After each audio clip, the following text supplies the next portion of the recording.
Thank you. Good morning. Quay, Sago.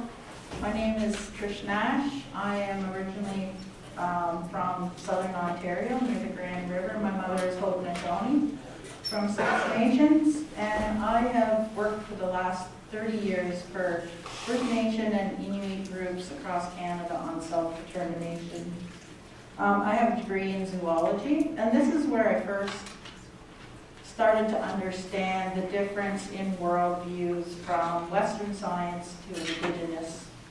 I grew up on the land, in the forest, on the water, and because I love nature so much, my parents were like, you have to go to university. So I did go to the University of Guelph, and that's where I learned how different our views are. In university, you're an expert after 2 years of study. People look at themselves as dominant to nature and not as part of nature. You weren't allowed to have any emotion when you did science, so I was really happy to hear you say the kindness of trees, because it is important. Just these pictures. On the left, this is the Glooscap wilderness area, if any of you have been there. That picture there is Glooscap, and he was an important teacher to the Mi'kmaq. He taught them all about the environment and how to relate and be part of the environment. So Glooscap Cave, or some settlers refer to it as the fairy hole, is to the Mi'kmaq the center of the universe. So this is where we're trying to establish an Indigenous protected and conserved area, or an IPCA. Another part of it is that we want to have a dark sky designation. I was on a call last year with parks in the United States, and there really isn't anywhere in the US that can be considered a dark sky, because there's always some type of light that is interfering. So we're very lucky in Unama'ki that we can look up and see the stars without a lot of light pollution. So I'm one of these UINR people. We also have Erica Anderson, who's in the audience. I would like to talk to her. She's done a lot of work on biodiversity and forestry. We've been around for 26 years. I work for UINR for the last 5 years. We represent the 5 Mi'kmaq communities in Unama'ki, and we have lots of different programs. So forestry, aquatics, guardians, species at risk, moose management, everything. So this was interesting. I did a talk in Montreal about connectivity last summer, and it was Americans and Canadians who are working together to try and develop a corridor. And when I look at the Wabanaki Confederacy, it is exactly the same as the Wabanaki or Acadian ecosystem. So Wabanaki communities have grown up in the Wabanaki forest. So they have 15,000 years of knowledge about the forest. Everything we do at UINR is based on the peace and friendship treaties that were signed in the 1700s. And so I think it's important for everyone here to know that the lands were never ceded. So that means that the Mi'kmaq never gave up their land. When we started our work 5 years ago, we've met with all the communities, elders, youth, other knowledge holders, and we wanted to know which principles or traditional laws were important for our work. So I'll kind of just go through these, and then that'll give you kind of good foundation of how Mi'kmaq see the world. So the first one is Nadugalim, and you'll hear this all around. It's even in the Nova Scotia legislation. It's the right to use resources in a way that these gifts from the Creator survive for future generations to use and enjoy. Cespide Dominage, that's taking care and responsibility for our communities and our home territory. Msik Nogama means all of our relations. and the Mi'kmaq feel spiritually connected to all parts of creation, and that those relationships are sacred, so they see themselves equal to water, trees, rocks, air. Not one is more important than the other. Etowoptima, or two-eyed seeing, this is using one eye to look from a Mi'kmaq or Ilnu perspective, and then use the other eye from other perspectives, such as Western science and other knowledges that evolve. And Gepmej is that we have to use traditional Mi'kmaq ways in everything we do. Okay, so when we started this work, the first thing we looked at was Crown land. We started working with the province of Nova Scotia and saying we would like to have some land back. So the first area we went for was the Glooscap Cave Wilderness area. It's a really large area, and so we now have a co-governance agreement with the province of Nova Scotia to manage that area jointly. When Mi'kmaq look at wilderness, they look at it not from a fortress conservation approach where, you know, settlers look at it and say, put a line around and say, people can't go in there. Mi'kmaq don't think an area is healthy unless there are people in that ecosystem. So this was the signing that happened in 2023 in Wagmatcook. So it was the provincial ministers and the Assembly of Nova Scotia Mi'kmaq chiefs.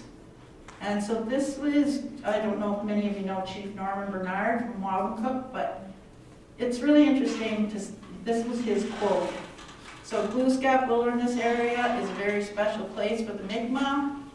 This agreement marks another step toward the Mi'kmaq having a voice in discussions on the very lands we have been stewards of since time immemorial. When we were there were some elders that were so emotional and they were crying because they never thought that they would get this land back. Oops. So, now we look at private lands because, as you're all aware, in Nova Scotia, different from any other province in Canada, 70% is privately owned. So, under the Indian Act, as Indigenous people, we're not allowed to own land. So we had to develop a land trust, and it's called the Cespedes Dominich Kamitkanu Conservancy. And so we're one of two in Canada that are Indigenous land trusts. And why it's different is that we're using Mi'kmaq principles to guide all the work that we do. And we are incorporated in 2021. So if you think you would like to donate your land, or you know of a property that comes up for sale that you think should be protected in perpetuity for future generations, once it goes into the land trust, it can't be touched. It can't be touched by bands or anybody for development. So if you think of any lands that could be interesting for that, give us a call. Okay. When we think of connections, we don't think of just land and water, but we also think about sky. That's one dimension that not a lot of people consider, but sky is important to eagles, and eagles are the intermediate between the physical and spiritual world for the Mi'kmaq. So we've just received a big grant from the federal government, Canada, to establish an ecological corridor from Unama'ki to Maine, so that there will be a contiguous corridor where people, wildlife, birds can move. We started out originally, is this a little pointer? Oh, shoot. I think I just went straight back.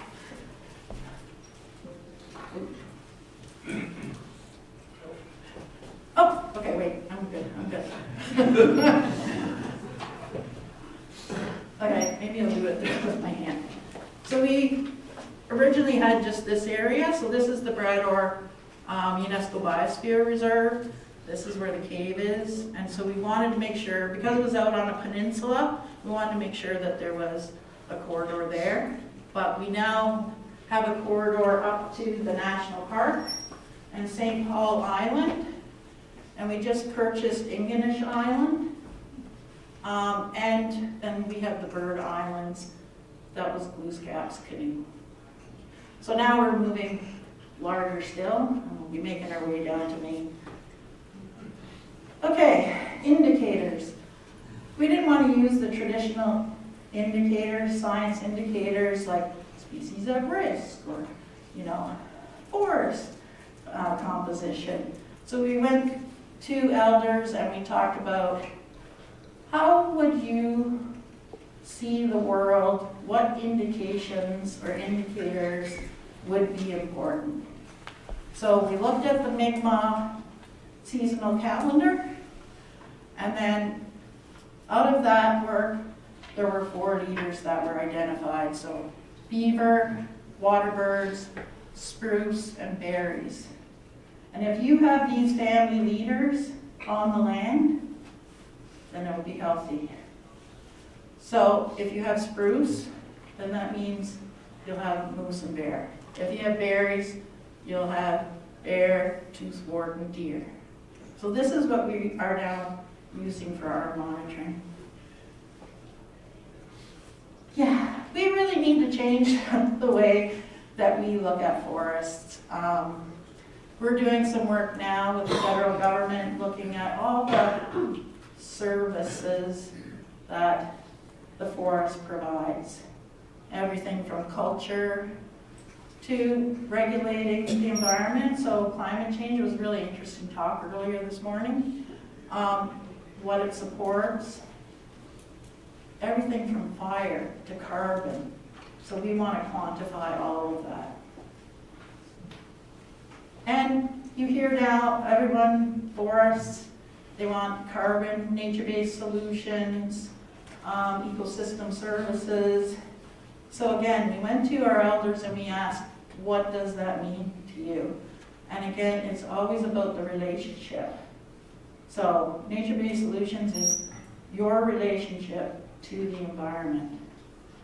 So nature-based climate solutions are culturally relevant efforts to restore balance to lands, airs, and waters in Unama'ki, as Mi'kmaq have been doing since time immemorial.